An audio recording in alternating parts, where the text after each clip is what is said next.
Bien, vamos a continuar entonces con la explicación de pulmón. Y hoy vamos a ver entonces desde enfisema, ¿sí? Que era lo que nos estaba quedando hablar. Hablamos de las enfermedades pulmonares obstructivas crónicas. Y el enfisema entonces se caracteriza por un agrandamiento irreversible de los espacios aéreos distales al bronquiolo terminal, acompañado por una destrucción de sus paredes sin fibrosis obvia, eso es importante, y es un contribuyente importante de la obstrucción del flujo al aire o del aire en realidad. Entonces, lo que estamos viendo es que se agrandan los alvéolos pulmonares, en realidad. Esto es lo que está pasando, porque los espacios distales, eh, como decían ahí, aéreos distales al bronquiolo terminal son los alvéolos, ¿sí? Bien. El enfisema entonces se va a clasificar en 4 tipos dependiendo de cómo afecta a lo que sería el acino pulmonar. El acino, recuerden ustedes, que era la unidad estructural que estaba formado por el bronquiolo y los alvéolos pulmonares en los cuales terminaba ese bronquiolo terminal. Valga la redundancia. El enfisema centroacinar, o centro lobular en realidad, que fíjense que dice que es un tipo de enfisema en el que las partes centrales o proximales de los acinos, formados por el bronquio y los respiratorios, se ven afectados, mientras que los alvéolos distales se salvan. Voy a pasar un poquito para mostrarle, para recordarle un poquito lo que sería un acino. Fíjense entonces, este sería un acino, y acá tenemos un centro acinar, que decíamos, un enfisema centroacinar, en donde las partes distales del alveolo, del acino alveolar es la que se salva, y la parte más inicial o media del alveolo, del acino alveolar, del acino pulmonar, es la que se ve afectada. Y fíjense cómo, como consecuencia de eso, como decía la definición del enfisema, se va agrandando los tabiques alveolares y entonces los alveolos se destruyen, ¿sí? Sin síntomas o evidencia de fibrosis. Bien, fíjense, por lo tanto existen espacios aéreos enfisematosos y normales dentro del mismo acino y el lóbulo, ¿sí? Entonces, ¿por qué? Recuerden ustedes entonces que se ve afectada del acino la parte central o proximal, ¿sí? El enfisema paracinar o panlobular, fíjense que en este tipo los acinos se agrandan uniformemente desde el nivel del bronquiolo respiratorio hasta el alveolo ciego terminales, o sea, todo el alveolo, todo el acino está comprometido en el enfisema paracinar. Y se asocia generalmente, fíjense, a un defecto de una enzima, la alfa-1 antitripsina, que vamos a ver dentro de un ratito, que es una proteasa, es una antiproteasa en realidad, una enzima que destruye las proteasas. Y las proteasas son enzimas que se liberan en los procesos inflamatorios por parte de los leucocitos. Cuando hay un proceso inflamatorio, los leucocitos liberan estas proteasas, por ejemplo la de lactasa, que degradan la matriz extracelular, ¿sí? Ahora lo vamos a charlar un poquito más en detalle y van a entender. Pero entonces, ante la deficiencia de esta enzima, fíjense, una deficiencia congénita, o sea, genética, que la tiene en el momento del nacimiento, entonces tenemos este tipo de enfisema, que es el panacinar. ¿Y esto qué tiene que ver? ¿Por qué vemos esto? Y porque, obviamente, si tenemos deficiencia en la enzima, va a afectar a todo el acino de forma uniforme.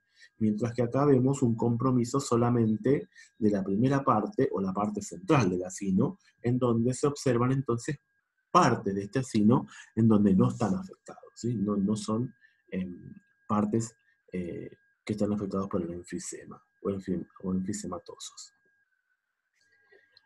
El enfisema acinar o paraceptal, que es un enfisema de tipo distal, como dice ahí, en este tipo la porción distal del acino es normal y la parte distal, la proximal es normal y la distal está predominantemente afectado o comprometido por el enfisema, ¿sí? Y muchas veces, fíjense, se vio este tipo de enfisema ante procesos como neumotórax espontáneos en adultos jóvenes. Y bueno, la ampliación de los espacios aéreos con fibrosis, que sería un enfisema irregular, acá sí hay fibrosis, en este enfisema irregular El acino está irregularmente involucrado y casi siempre se asocia con cicatriz, la presencia de cicatriz, un proceso crónico, como dijimos, ¿no? En la mayoría de los casos se presentan en focos pequeños y es clínicamente insignificante, o sea que no tiene connotación clínica. Por lo tanto, el paciente puede cursar sin síntomas y tener este proceso enfisematoso irregular o difuso, que podemos llamar. Bueno, acá habíamos charlado un poquito, este es el acino entonces, y acá tenemos el central, y acá tenemos el panacinar, donde es el distal. Acá hablamos de, fíjense, tenemos una figura en donde se define entonces como aire en la cavidad pleural, en la cavidad en donde se encuentran los pulmones, y la causa, una de las causas pueden ser, por ejemplo, una herida, ¿sí? Una herida por arma blanca. Y esto causa, fíjense como se ve acá en la diapositiva, el colapso pulmonar. Que se ve acá. Y acá tenemos la parte del pulmón expandido sano. Bien, dentro de la patogenia, entonces, la causa más común de enfisema o de esta EPOC, de este tipo de EPOC, es el humo de cigarrillo. Entonces, fíjense que el humo de cigarrillo inhalado y otras partículas nocivas causan daño pulmonar e inflamación, lo que resulta en una destrucción del parénquima, ¿sí? Del parénquima alveolar, en realidad, o pulmonar, y en las enfermedades de las vías, y también causa enfermedades de las vías respiratorias, como por ejemplo bronquiolitis y la bronquitis crónica, ¿sí? Bueno, ¿qué factores influyen entonces en el enfisema?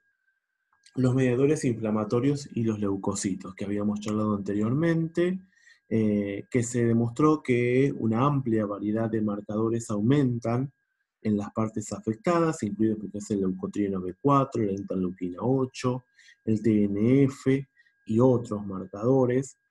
Estos mediadores inflamatorios son liberados por las células epiteliales residentes y los macrófagos y atraen células inflamatorias de la circulación por quimiotracción, y factores que amplifican el proceso inflamatorio, como las citoquinas proinflamatorias.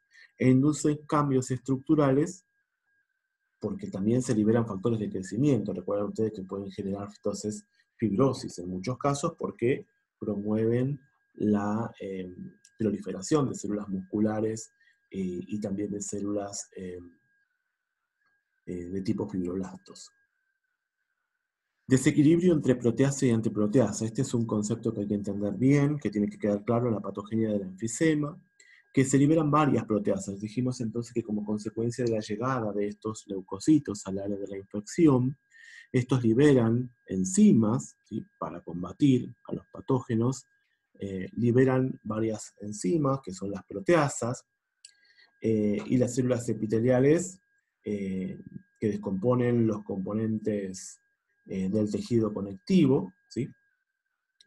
Todos estos entonces liberan proteasas, y entonces en pacientes que tienen deficiencia en antiproteasas, como la alfa-1 antitripsina, este problema se ve mucho más exacerbado, ¿sí? Porque no tenemos un balance adecuado entre lo que serían las proteasas que se liberan por las células proinflamatorias y la antiproteasa que justamente lo que hace es regular la actividad de las proteasas que son liberadas en el proceso inflamatorio. El estrés oxidativo, las sustancias en el humo como el humo del tabaco, las sustancias que contienen el humo del tabaco, generan entonces el daño alveolar y en las células, y también activan a estas células inflamatorias que producen sustancias reactivas de oxígeno, ¿sí? Que pueden provocar entonces más daño tisular e inflamación. Recuerden ustedes que justamente estas sustancias reactivas del oxígeno también intervienen en la destrucción, ¿sí? De los patógenos y también son sintetizados y liberados por las células inflamatorias. Bien, las infecciones bacterianas y o las virales pueden entonces exacerbarse. en procesos asociados, como por ejemplo en la bronquitis crónica. Entonces también con enfermedades de base o enfermedades asociadas se pueden complicar, digamos, y llegar entonces a generar un enfisema. Bueno, entonces, y acá tenemos un poquito la explicación que veníamos viendo de las proteasas y antiproteasas. La idea de que las proteasas son importantes se basa en parte en la observación de los pacientes con una deficiencia congénita de alfa-1 antitripsina, o sea, de esa antiproteasa, que tiene una tendencia marcada a aumentar o desarrollar enfisema pulmonar, que se ve agravado por el hábito de fumar. O sea, tenemos una predisposición genética y tenemos un efecto ambiental, ¿sí? Que sería el tóxico del humo del cigarrillo. Alrededor del 1% total de los pacientes con enfisema tienen este efecto en el alfa-1 antitripsina.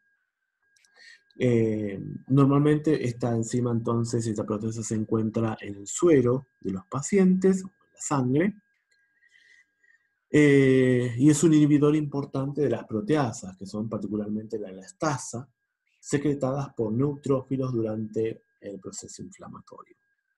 Se postula que cualquier lesión, ¿sí?, que aumenta la activación y la afluencia la llegada de los neutrófilos al pulmón, conduce a la liberación local de proteasas, que en ausencia de la antiproteasa produce una digestión excesiva del tejido elástico y genera esto entonces la destrucción de los alvéolos pulmonares y la formación del enfisema. Bueno, además tenemos que hay hiperplasia de células caliciformes con moco tapando la luz de los bronquiolos terminales sobre todo. Hay infiltración inflamatoria en las paredes bronquiales que consisten en neutrófilos, macrófagos, células B, ¿sí? Y a veces forman hasta folículos y también células T. Hay engrosamiento de la pared bronquial con hipertrofia, recuerden ustedes que era la hipertrofia del músculo liso, y fibrosis peribronquial, ¿sí? Y acá vemos entonces como un resumen de lo que sería la destrucción del alveolo, que generaría esta destrucción alveolar o la patogenia, ¿sí?, del enfisema, que tiene que ver con la exposición del humo del cigarrillo, los productos tóxicos, o el contenido tóxico del humo del cigarrillo, más una predisposición genética. Esto lleva a un aumento del estrés oxidativo, que lleva a la apoptosis de las células, el proceso inflamatorio, ¿sí?, propio de la inflamación y la liberación de los mediadores de la inflamación que se generan, y la deficiencia de alfa-1 antitripsina, que es algo congénito. Todo esto lleva entonces a una alteración a nivel alveolar.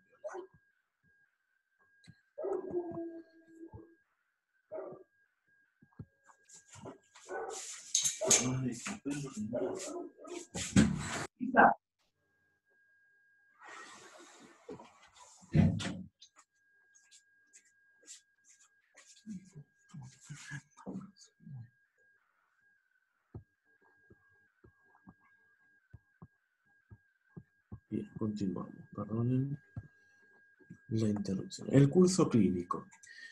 Fíjense que los síntomas no aparecen hasta que al menos un tercio del parénquima pulmonar en funcionamiento esté dañado. La disnea o la dificultad respiratoria, la dificultad para respirar correctamente, suele aparecer primero, comenzando de forma insidiosa, pero progresando de manera constante. En algunos pacientes la tos o la sibilancia, ya discutimos qué era, es la principal queja que lleva a la consulta y muchas veces se confunden con el asma. La tos y la expectoración son extremadamente variables y dependen de la extensión de la bronquitis asociada, si es que hay bronquitis asociada. La pérdida de peso es común y puede ser tan grave como para sugerir un cáncer oculto. Siempre pérdida de peso inexplicable sugiere muchas veces descartar cáncer. Clásicamente, el paciente con enfisema severo tiene el torso en el pecho y disnea, con una expiración obviamente prolongada, se sienta hacia adelante. Fíjense, piensen un poquito en cómo es la posición que van a estar estos pacientes, en una posición encorvada y respira a través de los labios fruncidos, por eso también la sibilancia. La alteración del flujo del aire expiratorio, mejor medido a través de la espirometría, es la clave para el diagnóstico. O sea, cuando va a la consulta, se les solicita una espirometría a estos pacientes para poder evaluar y llegar al diagnóstico. Perdón.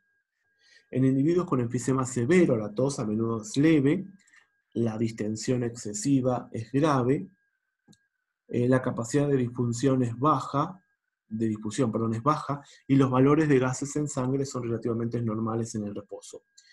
Ahora vamos a hablar un ratito cuáles son los valores de los gases en sangre. Dichos pacientes pueden sobreventilarse y permanecer bien oxigenados.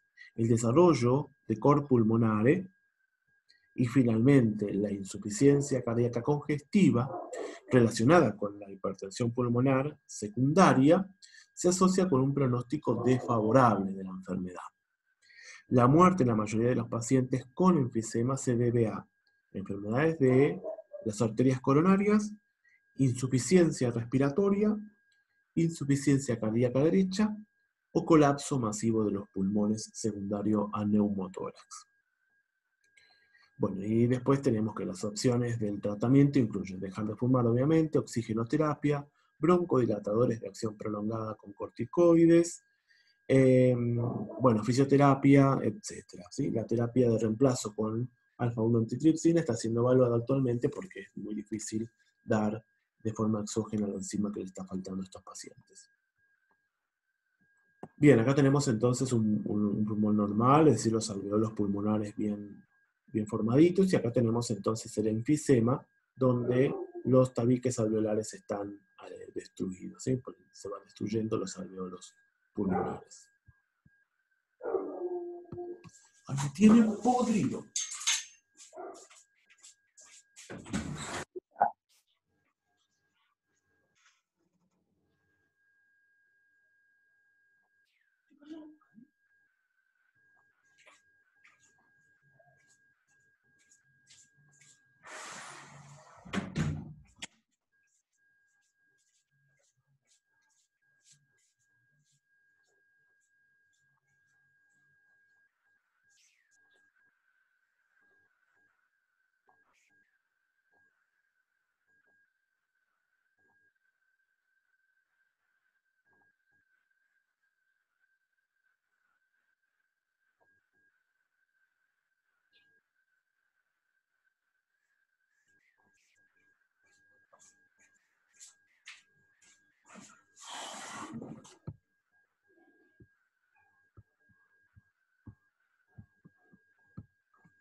Bien, hablemos ahora de la bronquitis crónica.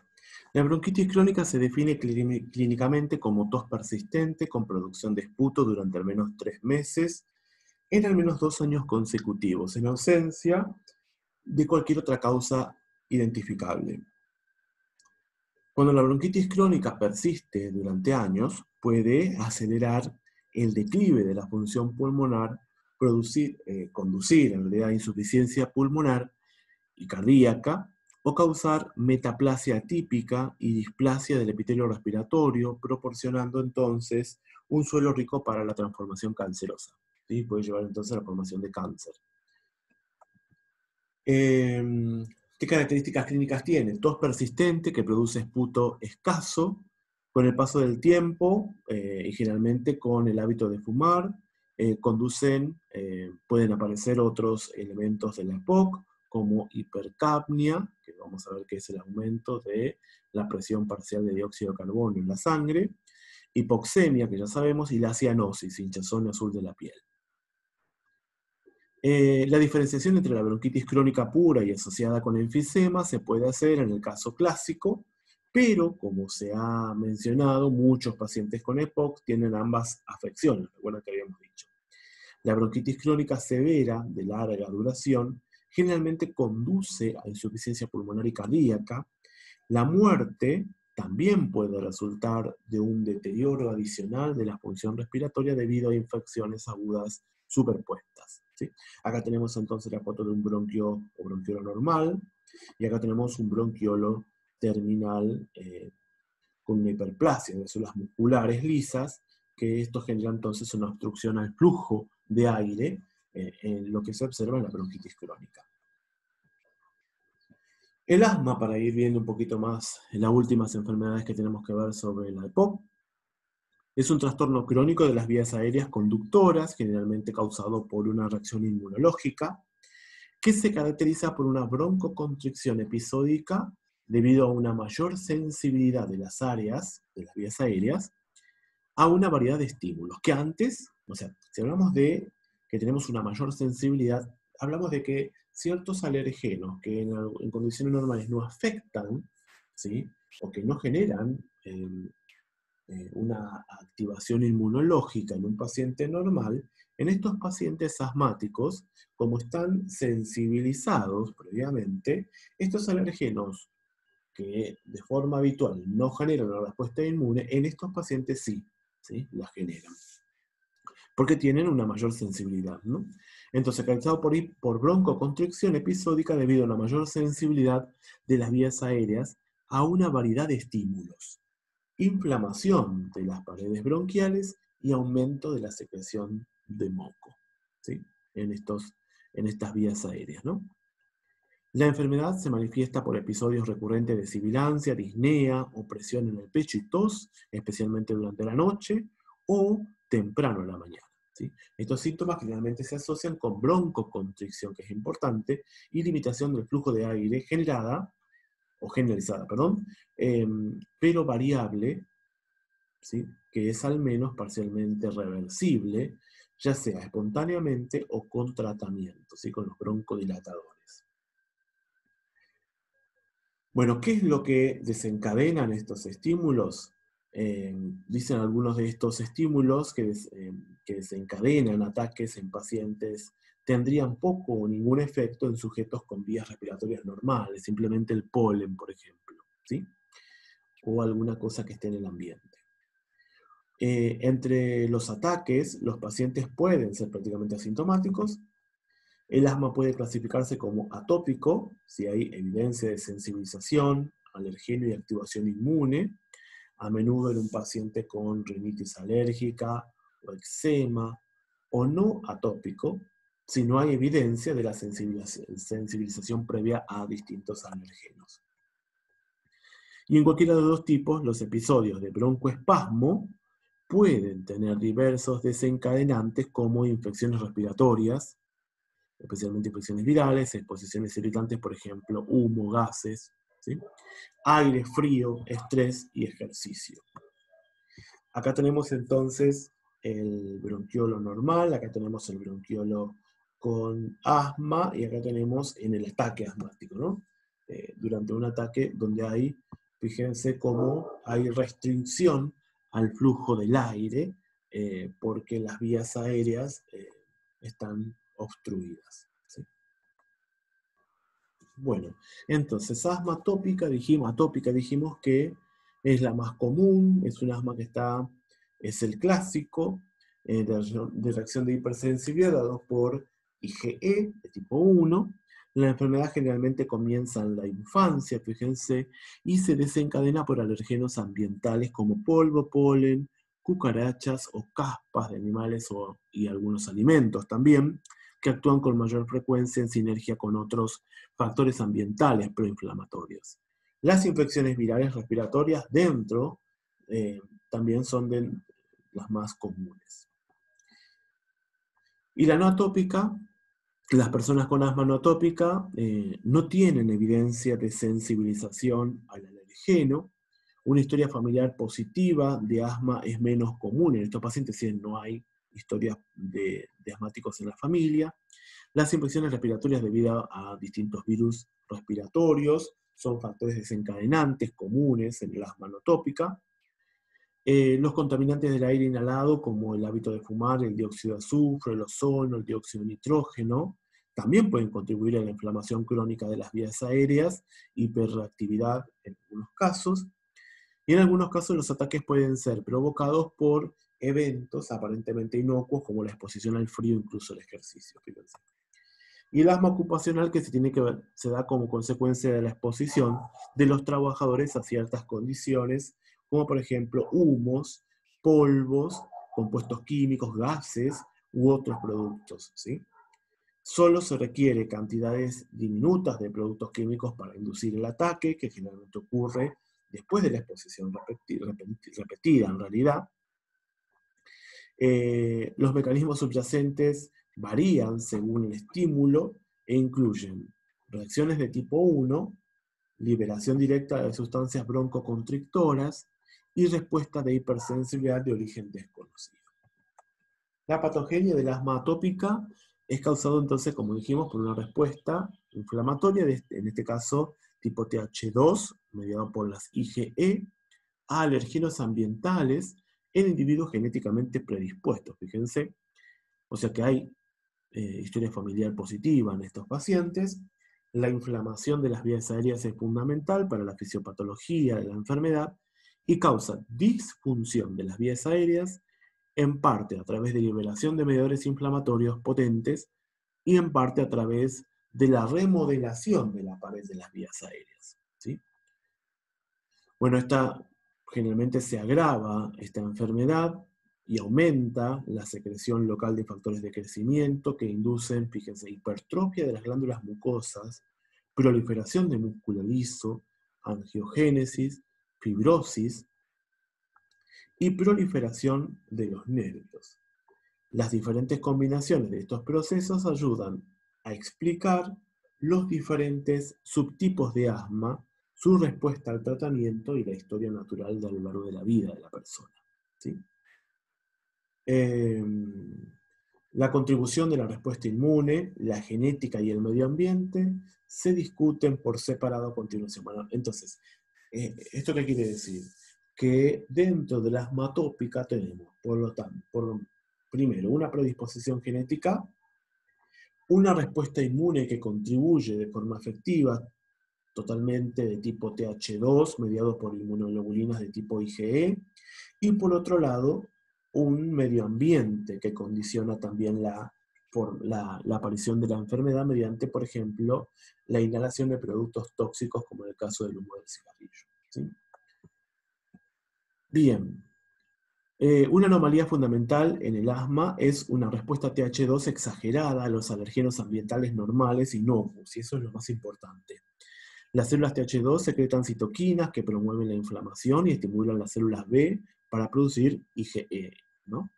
Y otros anticuerpos. Estas citoquinas incluyen interleuquina 4, que estimula la producción de IgE, interleuquina 5, que activa eosinófilos, reclutando localmente, y por eso entonces tenemos eosinofilia en estos pacientes.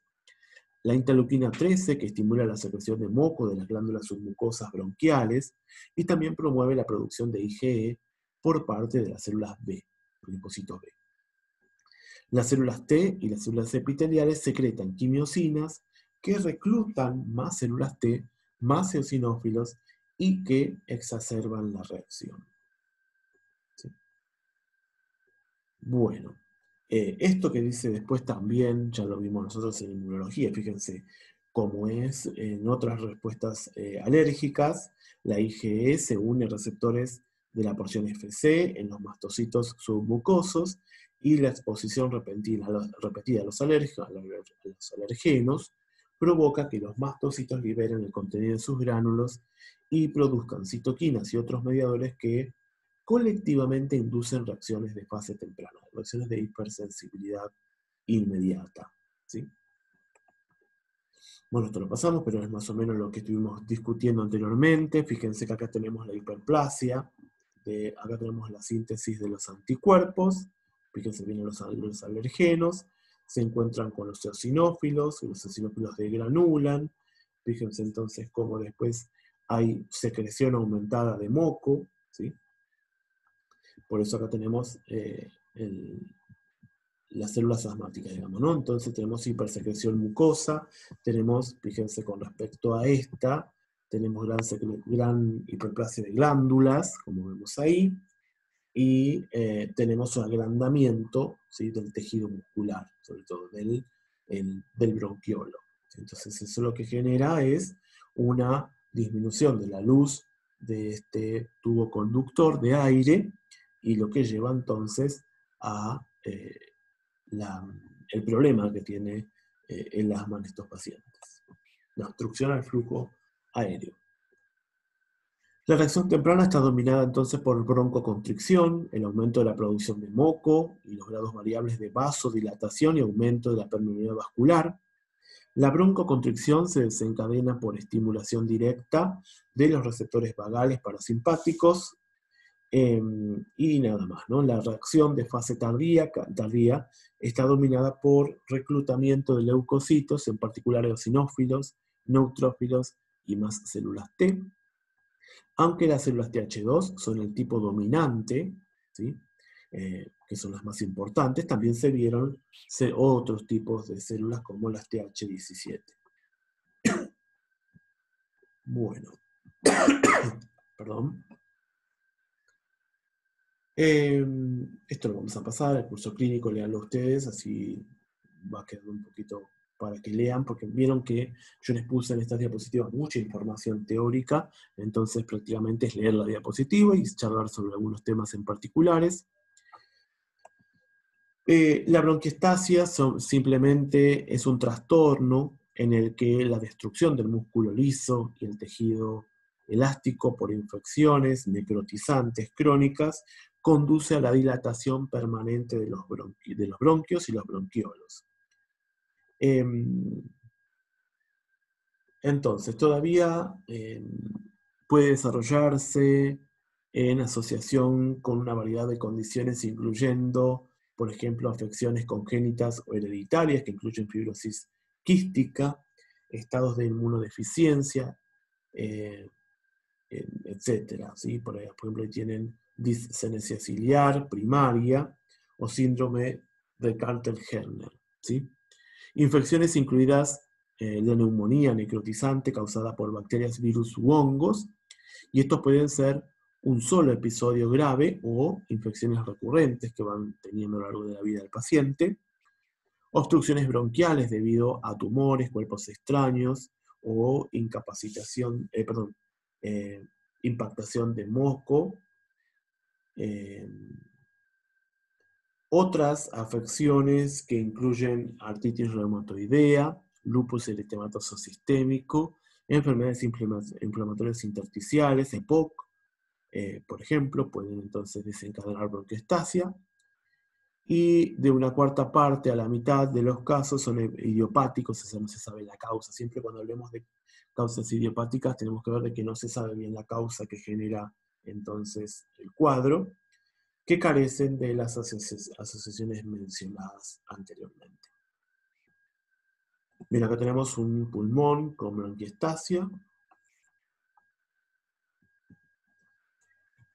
Pleuras. Las afecciones patológicas de las pleuras es con mayor frecuencia una complicación secundaria a algunas enfermedades subyacentes. Las infecciones secundarias a las adherencias pleurales son hallazgos particularmente comunes en las autopsias.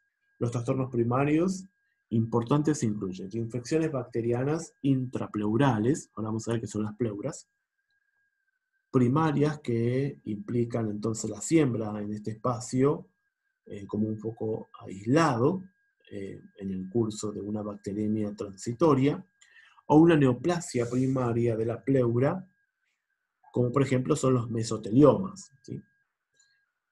Que vamos a discutir en realidad en tercer año. ¿Qué es un derrame pleural? El derrame pleural es una manifestación común de las enfermedades pleurales primarias y secundarias que pueden ser, inflamatorias o no inflamatorias. Normalmente, no más de 15 mililitros de líquido seroso, relativamente acelular, claro, lubrican la superficie pleural. Hablemos un poquito de las pleuras, porque creo que acá tenemos una imagen. Las pleuras son dos membranas que tapizan los pulmones, en realidad, ¿sí? Una membrana más externa, que es la membrana parietal, que está en contacto con la caja torácica, y una membrana más interna que está en íntimo contacto con el parénquima pulmonar. Entre estas dos membranas hay generalmente un líquido, que se llama líquido pleural, de unos 15 mililitros aproximadamente, que tiene características físico-químicas normales, comunes. Se genera como consecuencia de un ultrafiltrado del plasma, simplemente. Y lo que hace justamente es acompañar o permitir el movimiento, ¿sí?, del pulmón en la mecánica ventilatoria, ¿sí? Eso es lo que hace. Acá vemos, por ejemplo, la pleura parietal y la pleura visceral, y en el medio una luz en donde se encuentra el líquido pleural, y acá están los alvéolos pulmonares. Entonces, la acumulación de líquido pleural se produce en los siguientes ajustes, como consecuencia de las siguientes cosas. Un aumento de la presión hidrostática, como habíamos charlado, para la formación del edema, como la insuficiencia cardíaca congestiva, un aumento de la permeabilidad vascular, como en las neumonías, una causa infecciosa, una disminución de la presión oncótica, como en síndrome nefrótico, o sea, algo que pierda proteínas, un aumento de la presión negativa intrapleural, como en la atelectasia, o una disminución del drenaje linfático, como en algunas neoplasias, ¿sí? Bien, vamos terminando. Quiero terminar en este video esta presentación, pero no sé si vamos a llegar. Definamos neumotórax. Neumotórax se define como aire o gas, ya dijimos, en las cavidades pleurales, y se asocia más comúnmente al enfisema, asma y tuberculosis. Pueden ser espontáneo, traumático o terapéutico. El neumotórax puede tener tanta importancia clínica como la acumulación de líquido en los pulmones, porque también causa compresión, colapso y atelectasia pulmonar, y puede ser responsable de una importante dificultad respiratoria, ¿sí? Ya habíamos visto cómo se veía el pulmón colapsado por la presencia de aire en la cavidad pleural. Dentro de las infecciones respiratorias, las más importantes son las neumonías. Las neumonías las podemos clasificar en varios tipos, aguda o crónica, o la podemos clasificar en intrahospitalaria y extrahospitalaria, ¿sí? Son las infecciones del tracto respiratorio más frecuentes que las infecciones en cualquier otro órgano del sistema respiratorio, y representan el mayor número de días de trabajo perdidos en la población general. La mayoría de las infecciones del tracto respiratorio superior causadas son por virus, que son los resfríos, como dijimos en la primera presentación, pero las infecciones bacterianas virales, o por micoplasma o micóticas del pulmón, que causan la neumonía, todavía representan una enorme cantidad de morbilidad y son la octava causa de muerte. Fíjense, responsable del 2,3% de todas las muertes en Estados Unidos. Bueno, se define entonces neumonía como cualquier proceso infeccioso que afecta al parénquima pulmonar. Lo clasificamos, como dijimos, en extrahospitalaria o de la comunidad, y la intrahospitalaria, que es cuando el paciente tiene neumonía luego de 48 a 72 horas de estar hospitalizado. Las etiologías también van a diferir, o sea, los agentes etiológicos son distintos si la neumonía es hospitalaria que si es extrahospitalaria. Pero fíjense, Streptococcus pneumoniae, la más importante, Mycoplasma pneumoniae, virus de influenza A y B, y los factores de riesgo son la edad, enfermedades coexistentes como la diabetes, la inmunosupresión, alcoholismo y la aspiración de productos, de sustancias gástricas sobre todo. Bien, la fisiopatología, la presencia del germen en el alveolo produce una respuesta inflamatoria, que genera entonces una infiltración de neutrófilos y un tipo de exudado, o sea, el edema es exudativo, de proteínas plasmáticas. Los alveolos comprometidos están perfundidos, pero no se ventilan adecuadamente, ya que están ocupados por infiltrado inflamatorio. Por ende, no colaboran en el intercambio gaseoso. La evolución natural de la enfermedad es autolimitada, depende, por ejemplo, de la situación del paciente y depende del microorganismo que está afectando. Recuerden que las infecciones intrahospitalarias son multiresistentes, mientras que las extrahospitalarias son menos resistentes. O sea, por eso es importante clasificarlas extra e intrahospitalarias. La clínica tiene fiebre, tos, expectoración purulenta y puntada de costado, ¿sí? Que le duele al costado cuando tose, sobre todo. Acá tenemos cómo se ve la neumonía en una radiografía. Fíjense esta zona blanca del parénquima pulmonar. Acá se ve igual. Acá se ve el infiltrado entonces inflamatorio con leucocitos polimorfonucleares y bacterias. Dentro de los valores de gasometría arterial que nosotros nos tenemos que acordar y aprender en este capítulo de pulmón, son estos. El pH tiene un valor en sangre de 735 a 745. La PO2, ¿sí? La presión arterial, la presión parcial de oxígeno en las arterias, es de 75 a 100 milímetros de mercurio. Podemos decir desde 85, 90 a 100, en realidad. La PCO2, fíjense, de 35 a 45 milímetros de mercurio, o sea, la presión parcial de dióxido de carbono.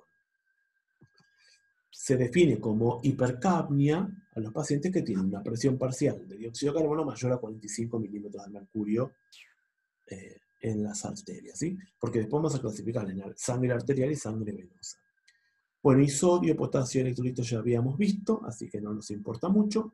Acá abajo les dejo los valores críticos de cada uno de estos parámetros que hoy tenemos que aprenderlos entonces a conocer y ya van a tener que acordarse de memoria estos parámetros. pH, PCO2, PO2, ¿sí? Además de sodio, potasio y calcio y cloro. Bien. Esto último que queda se los dejo para ustedes, para que lean, simplemente son definiciones. Fíjense, hipoxemia, cuando la presión parcial de oxígeno arterial es menor a 60 milímetros de mercurio. Hipercapnia tiene que ver con la presión parcial de dióxido de carbono mayor a 50 milímetros de mercurio. E hipocapnia tiene que ver con menores a 35 milímetros de mercurio de la PCO2, ¿sí? La insuficiencia respiratoria puede expresarse con distintas alteraciones gasométricas de acuerdo con la gravedad del problema. Y esto es importante, pero lo vamos a ver cuando hablemos de insuficiencia respiratoria. Acá tenemos la clasificación de las insuficiencias respiratorias. Tenemos gasométricas con una hipoxemia sin hipercapnia, con una PO2 menor a 60 milímetros de mercurio, y pueden ser EPOCs, agudos, enfermedad pulmonar obstructiva crónica, o neumonías o síndrome de respuesta, o síndrome de estrés, síndrome de distrés respiratorio agudo, ¿sí? Hipoxemias con hipercapnia tienen una PCO2 mayor a 50 milímetros de mercurio y pueden cursar con pulmón sano o pulmón enfermo, ¿sí? Y de acuerdo al tiempo de instauración pueden ser agudas o crónicas las insuficiencias respiratorias. Bueno, les dejo para que lean la fisiopatología y terminamos, ¿sí? Porque me quedo sin tiempo. Cualquier cosa me van preguntando por el foro.